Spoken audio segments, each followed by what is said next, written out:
전 세계의 시선이 미국의 연방 대법원으로 쏠리고 있습니다. 도널드 트럼프 미국 대통령은 개표 조작 주장을 전면에 내세우며 연방 대법원에서 결정이 내려질 것이라고 재차 확인해 아마도 최고 법원에서 끝나게 될 것이라고 공언했는데요. 그러면서 민주당 쪽 선거 관리 당국이 펜실베니아주 필라델피아와 미시간주 디트로이트 개표 현장에 공화당 참관인의 접근을 보장하지 않고 그새 우편 투표 부정을 저질렀다는 사례를 꼽았습니다. 노스캐롤라이나와 조지아주에서도 같은 일이 있었고 이로 인해 비밀리에 자신의 표는 사라졌으며 바이든 표가 마법처럼 늘어났다는 주장입니다. 또 민주당이 확인 절차 없이 수백만 개의 투표용지를 뿌렸으며 펜실베니아 등 주요 주들의 개표를 감독하는 선거 관리자들은 모두 부패한 민주당 집계 기계의 일부라고 주장했습니다. 상황이 이렇게 흘러가면서 이목은 2000년 미 대선에서 조지 부시 공화당 후보와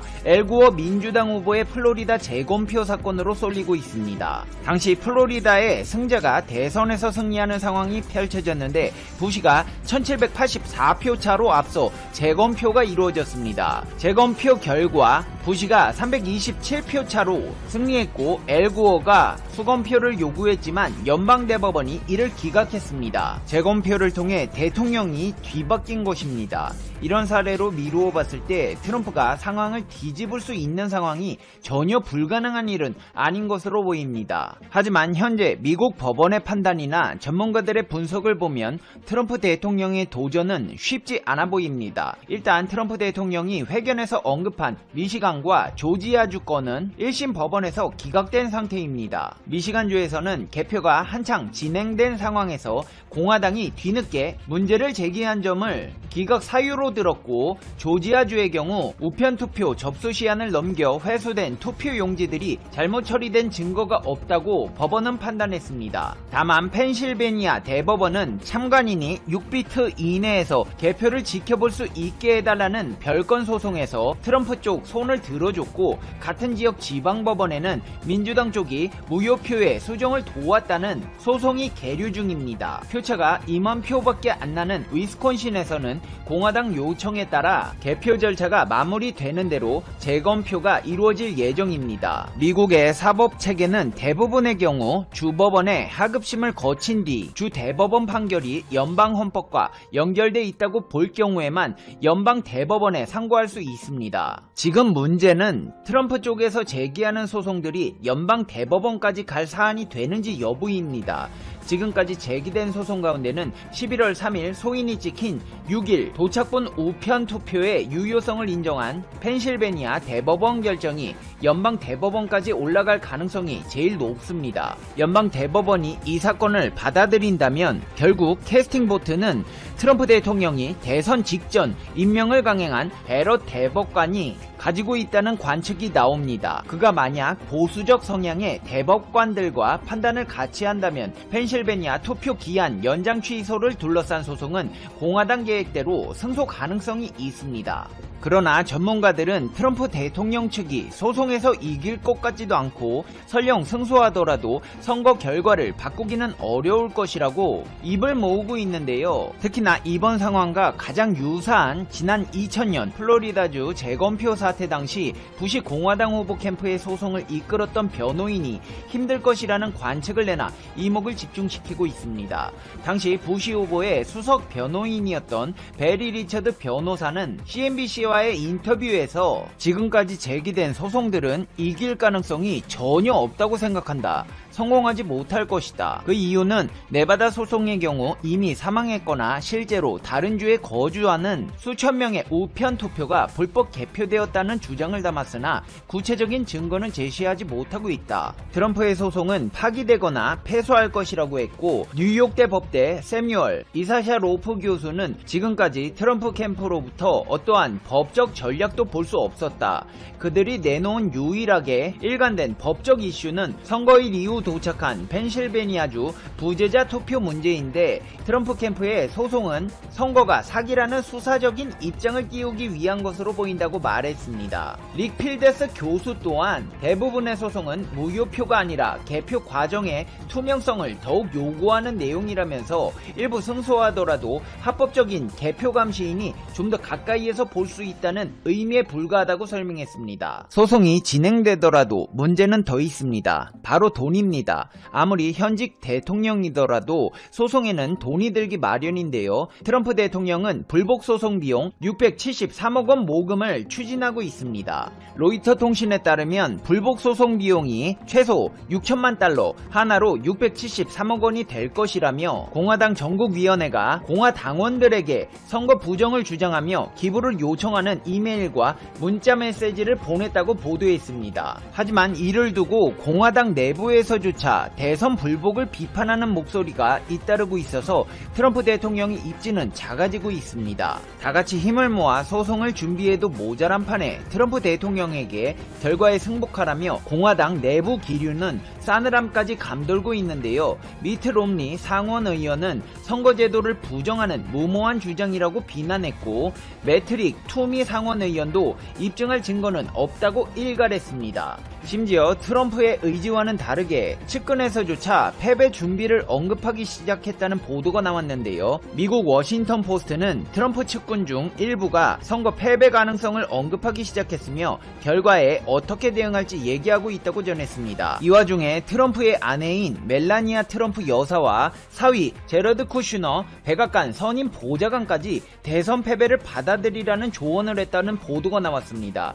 CNN은 쿠슈너가 트럼프 대통령에게 접근해 결과를 인정하라고 했다. 멜라니아 여사도 사적으로 패배를 받아들일 시간이라고 말했다고 보도했습니다. 하지만 트럼프 때리기에 앞장서던 CNN에서 나온 보도라 신빙성에 의구심이 가는데요. 아니나 다를까 트럼프 캠프의 제이슨 밀러 대변인은 트위터에 이 보도는 사실이 아니다. 제러드 쿠슈너는 트럼프 대통령에게 정확성을 확보하기 위해 가능한 모든 법적 조치를 취하라고 조언했다고 밝혔습니다. 트럼프 대통령의 장남 도널드 트럼프 주니어와 차남 에릭은 아버지와 공화당과 지지자들에게 결과를 거부하고 법적 싸움을 계속 이어가야 한다는 강경론을 펴고 있습니다. 이런 와중에 트럼프 이혼설까지 불거지고 있습니다. 영국 데일리 메일 등에서는 도널드 트럼프 미국 대통령이 대선에 패한 데 이어 아내마저 이를 위기에 놓였다는 보도가 나왔는데요. 매니콜드 뉴먼은 영부인이 백악관을 떠나 이혼할 시점만을 계산하고 있다. 이번 선거 전에 마지막 토론회가 끝나고 퇴장할 때 멜라니아가 트럼프와 손잡기를 거부한 것이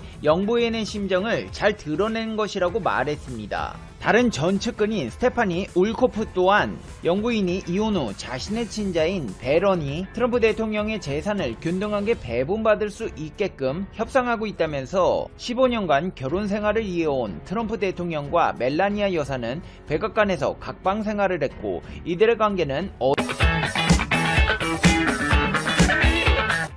문정인 대통령 통일외교안보 특별보좌관은 27일 한국이 미국의 반중국 군사훈련에 동참할 경우 중국은 한국을 적으로 간주할 것이라고 밝혔다.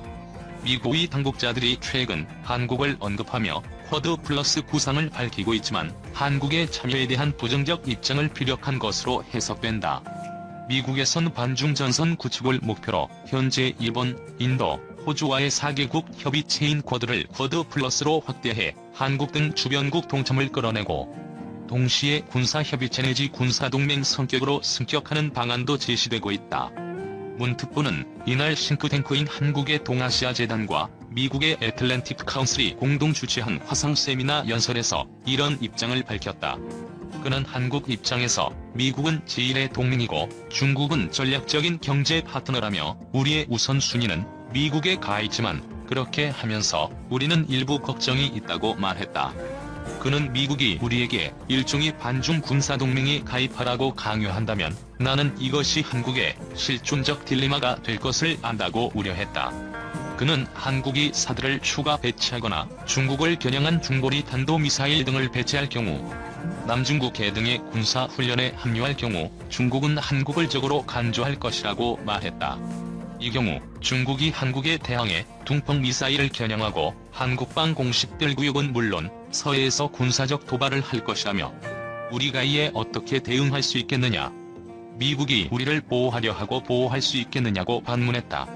그는 또 중국은 러시아, 북한을 포함한 북부 섭자 동맹 시스템을 강화할 것이라며 중국은 1958년 이후 북한에 군대와 무기, 물류 지원을 하지 않았지만 석유를 포함해 이런 지원을 재개할 것이라고도 우려했다. 문 특보는 이 경우 북한으로부터 핵은 물론 재래식 위협도 더 강화될 것이라며 우리가 이런 딜레마에 어떻게 대응할 수 있겠느냐고 재차 반문했다. 또 중국과의 경제적 디커플링으로 인해 중소기업 등 한국의 기업이 희생될 것이라며 문재인 정부가 이런 종류의 선택을 수용할 수 있겠느냐. 나는 매우 의심스럽다고 강조했다.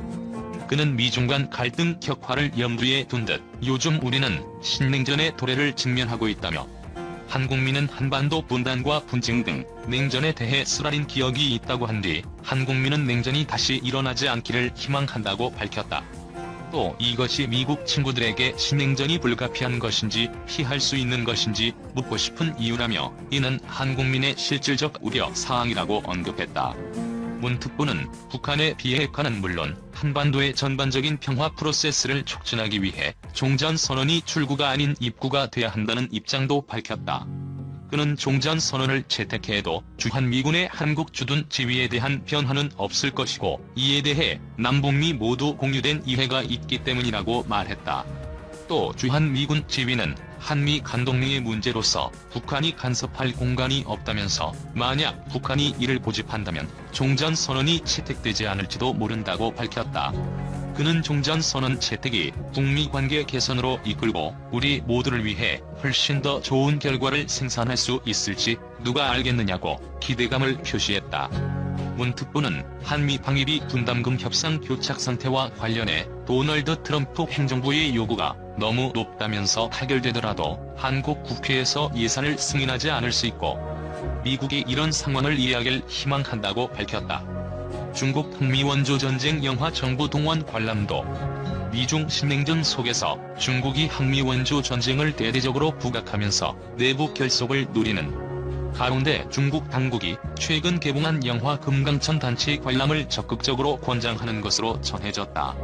대만 중앙통신사는 28일 일부 중국 정부 기관들이 항미원조 전쟁을 다룬 영화 금강천 단체 관람을 진행하고 있다고 보도했다. 한수성 문화연청은 지난 23일 인터넷을 통해 소속 당원들과 간부들이 극장에 가 단체로 금강천 영화를 봤다고 공개했다. 웨이보 등 중국 인터넷에서는 소속 기관 차원의 활동으로 금강천 단체 관람을 했다는 글이 잇따라 올라오고 있다. 영화업계도 관주도의 단체 관람객 유치에 적극적으로 나서고 있다. 광둥성 중산시의 진일이 신환초 영화관은 인터넷에 각 기관이 영화관을 통째로 빌려 단체 관람을 해 영웅들에게 경의를 표하는 것을 환영한다는 단체 고객 유치 광고 글을 올렸다. 지난 23일 개봉한 금강천은 1953년 7월 금강산의 금강천에서 벌어진 전투를 그린 영화로 제작비 4억 위안이 투입됐다. 애국주의 항일 전쟁 영화 800의 관후와 SF 영화 유랑지구의 고판 등 흥행 감독들이 공동 연출했다. 특수부대 전랑 시리즈로 유명한 우징 등 배우가 출연했다. 개봉 이후 27일까지 박스만의 박스오피스는 4억 3천만 위안에 달했다. 중국 당국은 금강천 흥행을 적극적으로 밀어주고 있지만 정작 영화를 본 관객들의 반응은 그다지 뜨겁지 않다고 중앙통신사는 전했다. 27일 밤을 기준으로 중국의 유명 평점 사이트 douban에서 금강천의 평점은 6.5점이었는데 이는 다른 개봉작들과 비슷한 수준이다.